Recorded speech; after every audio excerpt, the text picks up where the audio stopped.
In February 2020, a radar antenna moved slowly across the bedrock of the Valley of the Kings. And on the screen, a few meters from the golden sarcophagus of Tutankhamun, something appeared that should not be there. A void, a long, straight, corridor-shaped space cut into the solid rock, roughly 10 meters long, about 2 meters tall, sitting at the same depth as the boy king's burial chamber, running parallel to the entrance corridor of his tomb, hidden in stone that was supposed to be empty. The data was gathered by a team led by Mamdouh El-Damati, Egypt's former minister of antiquities, and the results were reported in the journal Nature. Not a blog, not a documentary. Nature. The team's own conclusion was blunt. The void is there, and it does not look natural. Nobody has opened it. Nobody has drilled into it. Nobody has even publicly announced a plan to find out what it is. The most famous tomb on Earth, photographed millions of times, walked through by presidents and film crews and a century of tourists. And there is an unexplained architectural space sitting right next to it, in the dark, untouched. And here's the part that makes this story stranger than any curse. That 2020 scan was not the first time instruments detected something hidden around Tutankhamun. It was the fourth. 4 scanning campaigns in 5 years. High-resolution laser imaging. Ground-penetrating radar from inside the burial chamber. Radar from above the tomb. Technologies pulled from the same physics toolkit that found the hidden void inside the Great Pyramid.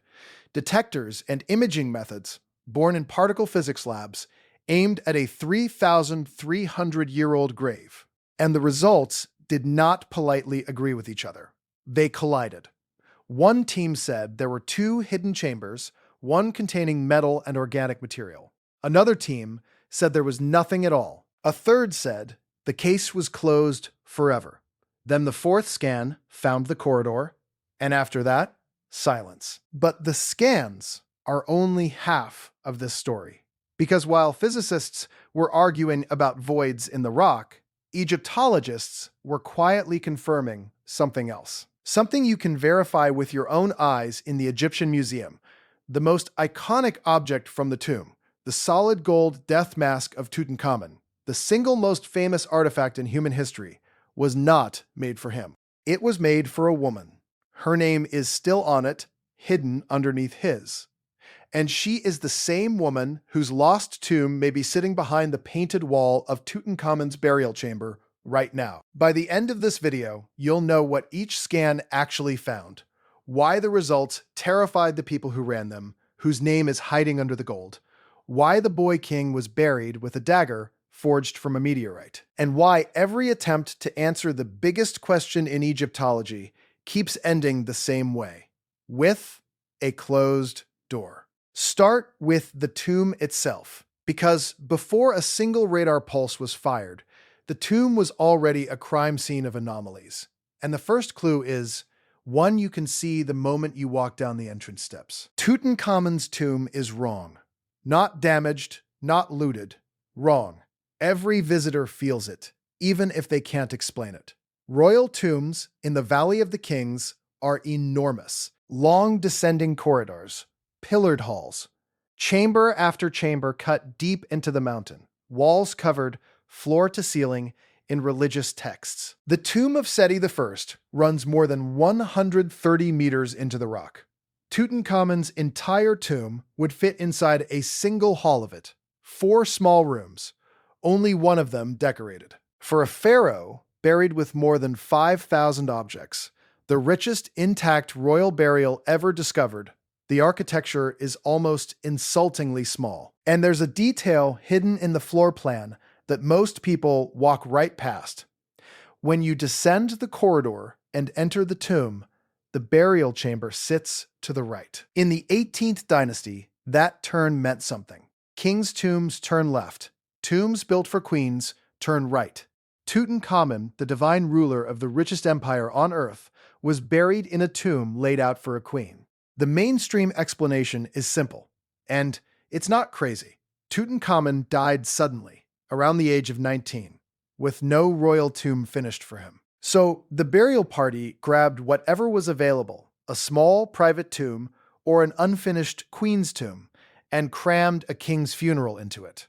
Case closed. Except the tomb itself preserves evidence of just how violent that rush was, and it's written in something nobody expected: mold. The decorated walls of the burial chamber are covered in hundreds of strange dark brown spots, blemishes baked into the paint, visible in Howard Carter's photographs from 1922, and still there today. For decades, nobody knew what they were. Then researchers, including a team working with the Getty Conservation Institute during an almost decade-long study of the tomb, analyzed them. The spots are the fossilized remains of microbial growth, fungus and bacteria that bloomed across the freshly painted walls. And microbes need moisture. The only way those colonies could have grown is if the burial chamber was painted, sealed, and locked while the plaster was still wet. They didn't even wait for the paint to dry. They closed the tomb on a wet wall and walked away. Even the king's body carries the signature of that panic. In 2005, Tutankhamun's mummy was lifted from its sarcophagus and slid into a mobile CT scanner parked beside the tomb, producing around 1,700 cross-sectional images of his skeleton. The scans killed the old murder theory of a blow to the head and revealed something else: a violent fracture in his left leg, an open break suffered shortly before death, likely infected, a teenage king cut down by an accident nobody saw coming. And in 2013, researchers re-examining Carter's records and tissue samples announced something stranger still. The chemistry of the embalming oils showed that after the coffin was sealed, a reaction ignited inside it, and the mummy of Tutankhamun literally cooked within its own wrappings. The embalming had been botched, rushed. The most sacred ritual in Egyptian civilization, performed on a living god, done so carelessly that his body burned inside his coffin. Whoever buried this king was not following the plan. They were improvising, at speed, with borrowed everything. That's the first clue. A king's burial jammed into a queen's tomb, sealed in such a hurry that the walls were still damp and the embalming chemistry was still unstable. The question is, why the rush? And why that tomb? And the second clue answers it, because in 2014, a camera saw through the paint. Between 2009 and 2014, a Spanish company called Factum Arte carried out one of the most detailed imaging projects ever performed on an ancient monument. Their job was to create a perfect facsimile of Tutankhamun's burial chamber. So they scanned the decorated walls at resolutions the human eye cannot match, capturing not just color but the physical texture of the surface. Every ridge, every crack, every millimeter of relief. The scans went online for anyone to study. One man studied them line by line: Nicholas Reeves, a British Egyptologist who had spent his career on the Valley of the Kings. And in the texture data of the north and west walls, underneath the painted scenes, he saw something that made him stop. Straight lines, vertical fissures, and traces running through the rock surface in exactly the places where you would expect the outlines of two sealed doorways. Not natural cracks, linear features with what looked like the signature of cut, plastered, and repainted openings. One on the west wall, matching the proportions of a storage room, and one on the north wall, matching the proportions of a continuing corridor. As if Tutankhamun's burial chamber was never the end of the tomb at all. As if it was a corridor section of a much larger tomb, walled off, painted over, and disguised. In 2015, Reeves published his theory, and it detonated across the field. Because he didn't just claim there was a hidden space, he named who he believed was inside it. Nefertiti, the legendary queen, wife of the heretic pharaoh Akhenaten, one of the most powerful women of the ancient world, whose painted bust in Berlin is the most famous face of antiquity, and whose body and tomb have never been found. Reeves argued that Nefertiti didn't just disappear from history, she ruled Egypt as pharaoh under the throne name Neferuiten. died before Tutankhamun and was buried in a grand corridor tomb in the valley. Then, 10 years later, when the boy king died without warning, the priests reopened her tomb, sealed her behind a false wall, and buried Tutankhamun in her front rooms. For decades, scholars would have dismissed this as fantasy, but Reeves had the texture scans. And he had something else, hiding in plain sight on the north wall itself. The painted scene shows a pharaoh performing the opening of the mouth ritual on a mummy. The labels say it's the pharaoh A performing the rite on Tutankhamun. But Reeves looked at the faces. The figure labeled as Tutankhamun has the unmistakable soft facial profile used in portraits of Nefertiti, the same lines you can measure on the Berlin bust. And the cartouches, the royal name rings, show signs of having been altered. According to this reading, the wall originally showed Tutankhamun performing the ritual for Nefertiti. When he died, someone repainted the labels and turned her funeral wall into his. They didn't build his tomb, they edited hers. The reaction inside Egyptology split the field in two. Some of the most senior names in the discipline called the theory brilliant and testable. Others called it wishful thinking built on shadows in a scan. But even Reeves' harshest critics had to concede two things. First, the tomb really is a queen's layout. Second, the north wall really is the only wall in the burial chamber painted on a plastered surface that could conceal an opening. And the yellow background of its scene is subtly different from the treatment of the other walls, as if it was decorated at a different moment by different hands for a different purpose. The wall does not have to hide Nefertiti to be hiding something. It only has to be a wall that was built rather than carved. If that's true, then the greatest archaeological prize on Earth, an untouched royal burial of an Egyptian pharaoh queen, may be sitting a few centimeters behind painted plaster in the most visited tomb in Egypt. There was only one way to find out. Stop interpreting art and shoot radar through the wall. In November 2015, Egypt let it happen.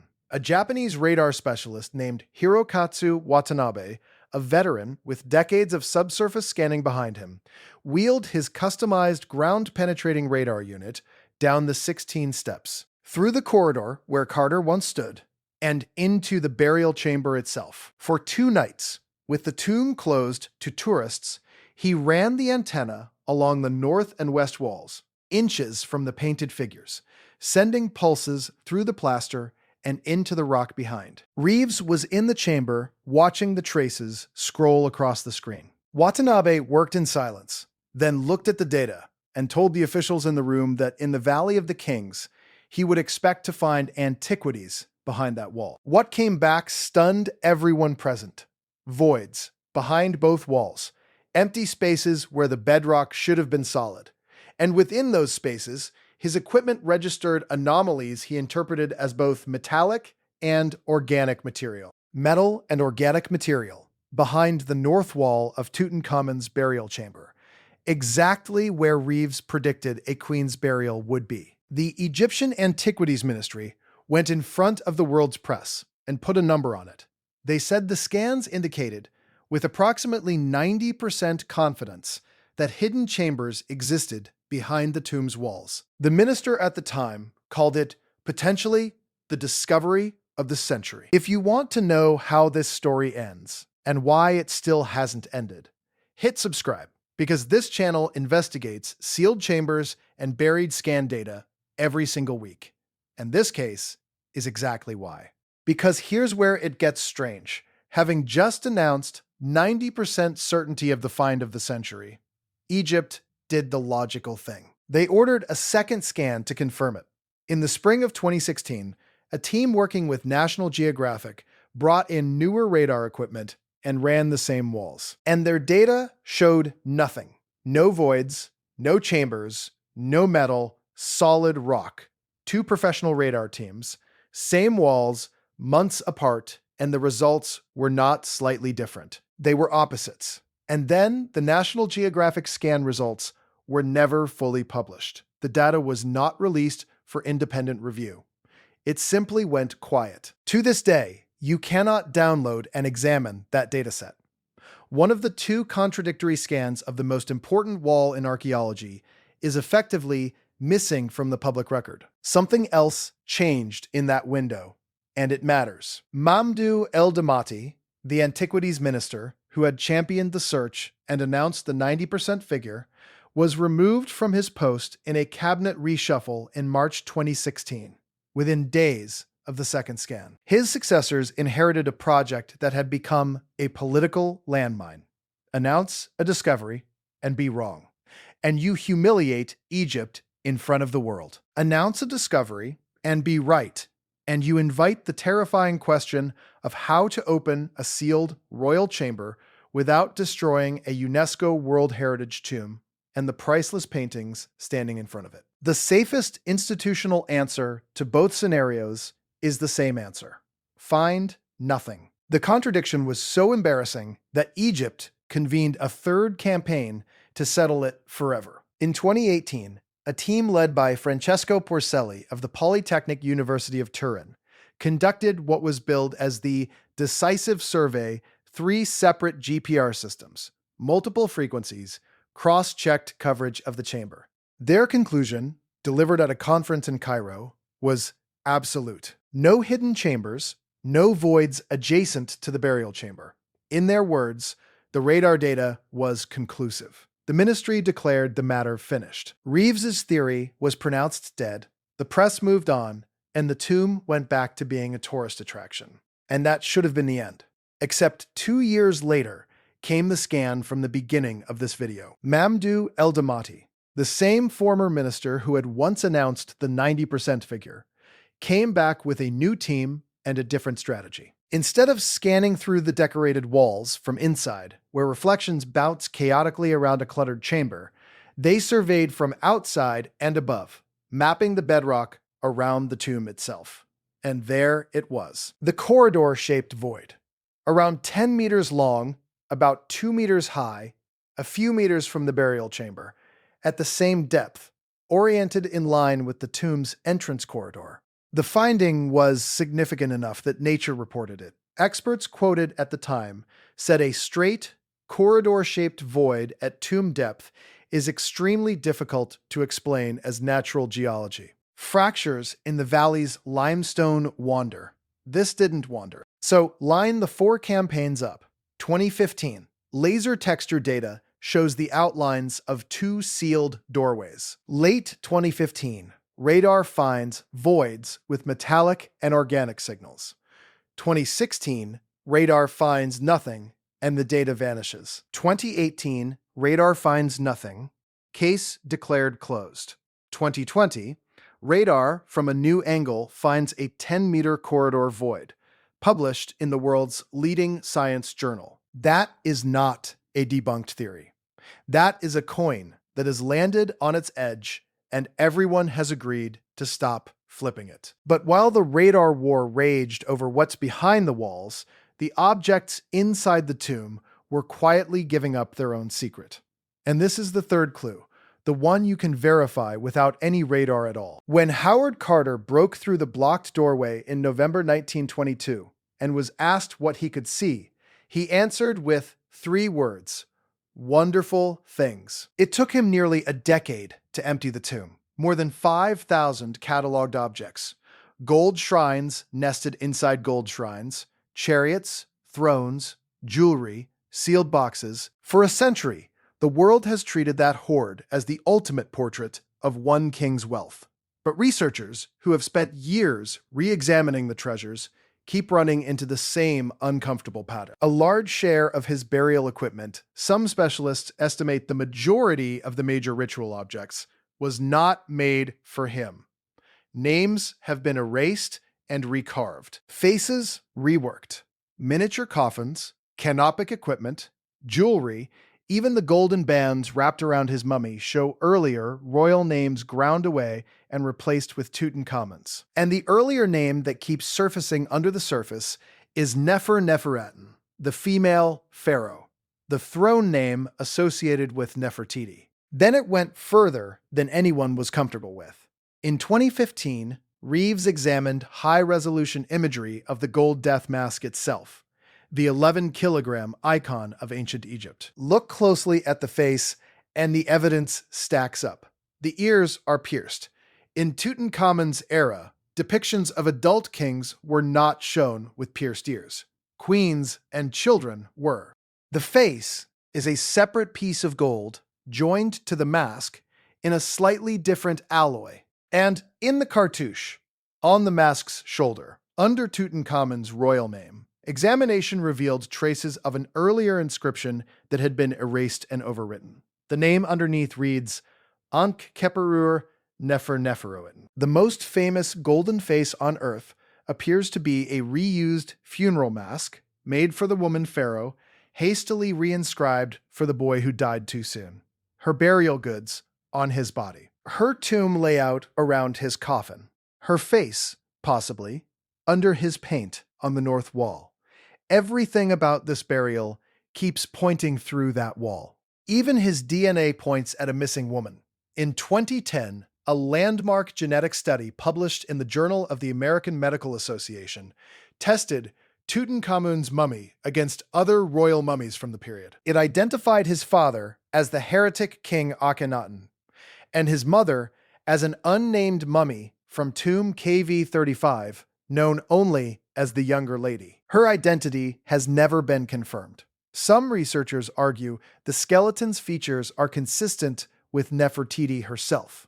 Others say she was a sister wife of Akhenaten whose name history never kept.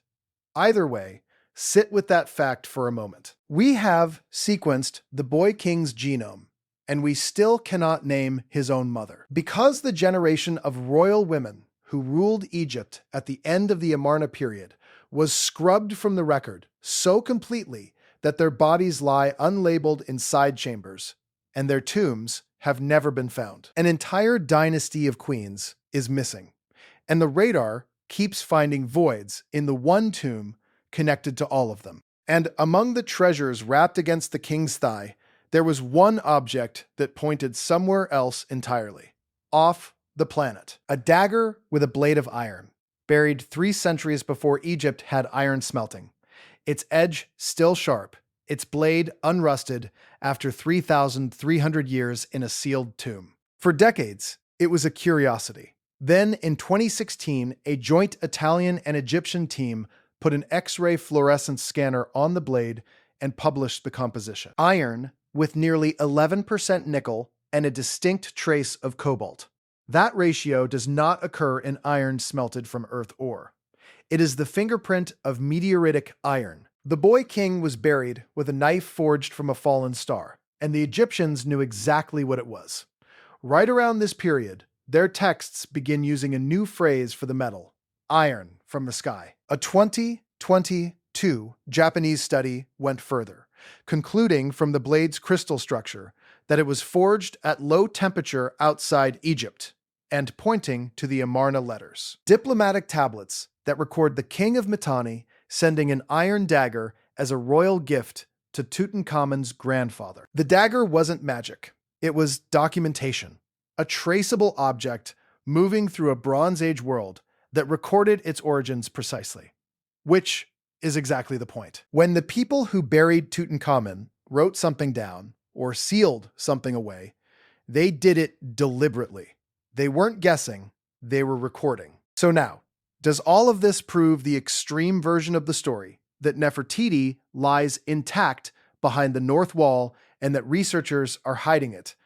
Probably not, and you deserve to hear the honest case against it. The Valley of the Kings is carved into fractured limestone, geology full of natural faults, flood channels, and voids. Ground-penetrating radar in that environment is notoriously treacherous, and inside a decorated chamber, reflections from the walls, the floor, and the humidity can conjure ghosts in the data. That is the most likely reason 2 scans found chambers, and 2 found nothing. The Porcelli survey in 2018 was, by any technical standard, the most rigorous of the interior scans, and it found no voids. The erased names on the burial goods have a mundane explanation too. Recycling a dead predecessor's unused funeral equipment for a king who died at 19 is exactly what a scrambling royal workshop would do. And the corridor, void from 2020, could, in principle, be an unfinished tomb shaft, or a natural feature, one more anonymous hole in a valley full of them. And the ministry's caution is not villainy. Opening a hypothetical chamber would mean cutting through, or tunneling around, 3,300-year-old royal paintings that cannot be replaced. No official on Earth wants to be the one who destroyed the north wall of Tutankhamun's tomb chasing a radar ghost. But that doesn't make this ordinary, because here is what survives even the harshest skepticism. The pierced ears and the overwritten cartouche on the gold mask are physical objects you can photograph today. The meteoritic composition of the dagger is a published measurement. The Queen's tomb layout is carved into the bedrock. The microbial spots prove the burial was sealed in a panic. The 2020 corridor, void, is peer-reviewed and reported in Nature, and it has never been explained, drilled, or dismissed. And Nefertiti, the most famous queen of the ancient world, is still missing. Her tomb has never been found anywhere on Earth. Every physical trace we have of her, endgame, funnels into one small tomb in one small valley and stops at a painted wall. And think about what it would mean if the grounded version is true. Not aliens, not curses, just this. Behind that wall lies the intact burial of a female pharaoh from the most radical decade in Egyptian history, the Amarna period, when a royal family tore down the old gods, closed their temples, built a brand new capital in the desert, and ruled through the world's first recorded monotheism. When it collapsed, the backlash was total. Later pharaohs chiseled the names of Akhenaten, Nefertiti, and even Tutankhamun himself out of the official king lists. Their capital was demolished for building stone. Their faces were hacked off monuments. Egypt did not just move on from the Amarna kings. Egypt deleted them so thoroughly that Tutankhamun survived into the modern world only because his erased, forgotten little tomb was buried under debris and missed by 3,000 years of tomb robbers. The erasure is the reason we found him, and the erasure is the reason we never found her. Her tomb would not just be treasure. It would be the deleted chapter, the archive of the erasure itself, preserved in the one place the erasers forgot to check. Behind the boy they used to bury her, Tutankhamun's tomb stunned the world in 1922, and it was the small, rushed, borrowed tomb. The full version may never have been opened at all, which leaves the question nobody at the ministry will answer. If the radar ghosts are just geology, if the case is truly closed, why has no one drilled a single fiber optic borehole to settle it? The way they did through the pyramid's chevron blocks, the way they did through the shaft doors in 2002, the technology exists. The target is 10 meters of rock. The answer, whatever it is one small hole away, and for 6 years, no one has made it. Tonight, the Valley of the Kings is empty and dark. Inside KV-62, the boy king lies where Carter left him, and on the north wall, painted figures with borrowed faces stare out across the chamber, guarding whatever the radar saw. 10 meters of silence in the rock. Still unexplained, still sealed, still waiting. If you want to know what else is buried in humanity's file of forbidden discoveries, watch the next investigation on screen right now.